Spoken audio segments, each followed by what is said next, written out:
පිළිගන්නවා ඔයාලා වදත් රෝසිංහල YouTube නාලිකාවන් ගේන තවත් අලුත් පාඩමකට. ඉතින් අදත් මම ගෙනාවේ වොකැබ්ලරි එහෙම නැත්නම් ඔයාලගේ රුමේනියනු භාෂා දැනුමට තවත් වචන ටිකක් තමයි අදත් අරගෙන ආවේ. එහෙනම් අපි යමු පාඩමට.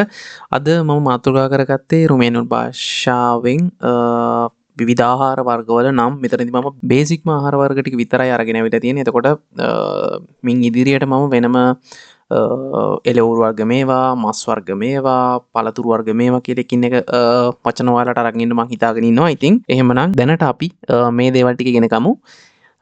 මුලින්ම ගත්තොත් පාන්. පාන් වල රුමේනියන් භාෂාවෙන් පයිනේ. පයිනේ කියලා කියන්නේ п ඉනේ. පයිනේ. පයිනේ කියන්නේ පාන් වලට. එතකොට ඔරෙස්. ඔරෙස්. ඉන් පස්සේ ගත්තොත් ඔරෙස්. ඔරෙස් කියන්නේ සහල් වලට. ඊට පස්සේ ෆයින. ෆයින කියන්නේ පිටි වලටත්, ලප්තේ කියලා කිරි වලටත්, යවුර්ත්. යවුර්ත්. යවුර්ත් කියලා යෝගට් වලටත් කියනවා. මෙතනදිත් බලන්න ඔයාලා මේ භාෂාවේ වචන කොහොමද උච්චාරණය කරන්නේ කියන බලද්දි මෙතනත් පුංචි වෙනසක් වෙනවා. IAURT තමයි ඒතර යවුරුත් වෙලා තියෙනවා. මෙතන IA කියලා එකට යෙදෙනකොට රුමේනියන් භාෂාව එක යා විදිහට උච්චාරණය කරන එක ඔයාලා මතක තියාගන්න. එහෙමනම් එතකොට එක මට ඔයාලට මතක් කරන්න උවමනා වුණා. ඒකයි මම ඔයාලට කීවේ. මං හිතන්නේ මම මේක මීට කලින් කියලා තිබුණේ නෑ. ඒ නිසා මම ඔයාලට කියන්නේ මේක ඔළුවට දාගන්න. I සහ ඒ අකුර එකට එක ළඟට වැටුනාම ඒක යා විදිහට මෙයාලා උච්චාරණය කරනවා. හරි. ඊට පස්සේ zahar zahar zahar කියලා සීනි වලටත් ඔව් ඔව් කියලා බිත්තරයටත් බ්‍රන්ස කියලා චීස් වලටත් උන්ත් කියලා බටර් වලටත් පෙෂ්තේ කියලා මාළුන්ට කියනවා පෙෂ්තේ. අපි කියන්නේ අපි කන මාළු පෙෂ්තේ.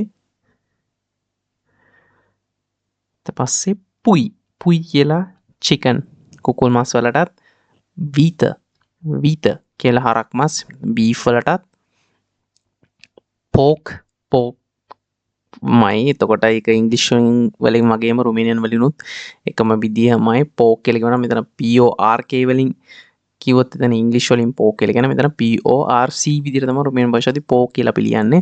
එතකොට ඌරු මස් වලට පෝක් කියලා කියනවා. එතකොට කර්නාත්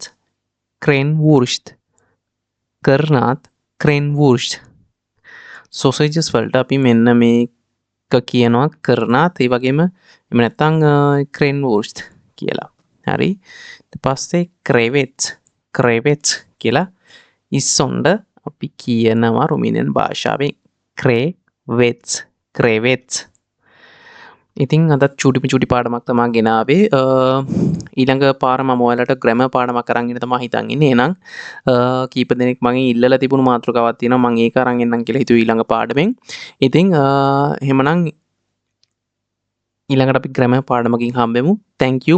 ස්තුතියි මුල්සුමෙක්ස්. See you in next lesson.